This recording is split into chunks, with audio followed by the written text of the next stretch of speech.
Monozygotic embryos split when a single fertilized egg, zygote, divides into two separate embryos during the early stages of development.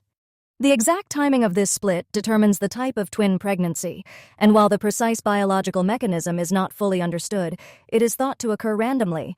The division can happen early, resulting in separate placentas and amniotic sacs, or later, leading to shared structures. How the splitting occurs. Early splitting, days 1 to 4.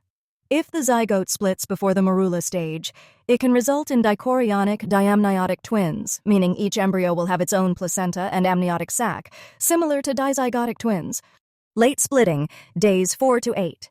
If the split occurs at the blastocyst stage, the two embryos will share a single chorion, outermost membrane, but have separate amniotic sacs, creating monochorionic diamniotic twins. Very late splitting, days 8 to 12. If the split happens after the formation of the amnion, the twins will share one chorion, one amnion, and one placenta. This is the rarest type of monozygotic twinning. Conjoined twins. If the split occurs after 12 days, the embryos may not fully separate and can become conjoined twins. The physical escape or herniation of embryonic cells through a defect in the outer layer, the zona pellucida, can indeed lead to monozygotic twinning. Here is how that specific mechanism is thought to work. Zona pellucida's role. The ZP is a protective outer layer surrounding the egg and early embryo. One of its functions is to contain the developing cells and prevent premature implantation. The squeeze-out, herniation.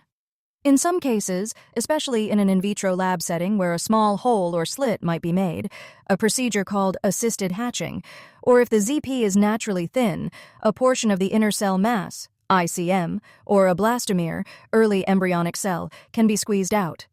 The split. If the squeezed-out cells separate from the main embryo group, the remaining ZP acts as a physical barrier, allowing both separated cell masses to develop independently into two distinct embryos.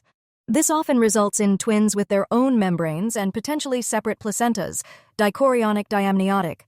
In natural pregnancies, the exact cause is still a mystery, but this physical forces idea, including the natural expansion and collapse of the blastocyst, which can split the inner cell mass, is considered a strong hypothesis for one of the ways spontaneous twinning occurs. So, the physical separation described is an explanation for some cases of identical twinning, particularly those linked to certain fertility treatments. Risk factors. Some studies suggest that other factors like a naturally thin zona pellucida increase risk as well. Here is a natural mechanism. During normal development, the blastocyst, early embryo, forms a fluid-filled cavity called the blastocoel through a process called cavitation. This involves the continuous expansion and occasional collapse of the blastocyst.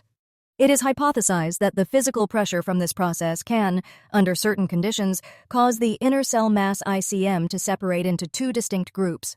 This is to say, internal inner cell mass growth pressures exceed zona pellucida integrity, enabling a duality of self-organization cell masses or blastocysts to coexist.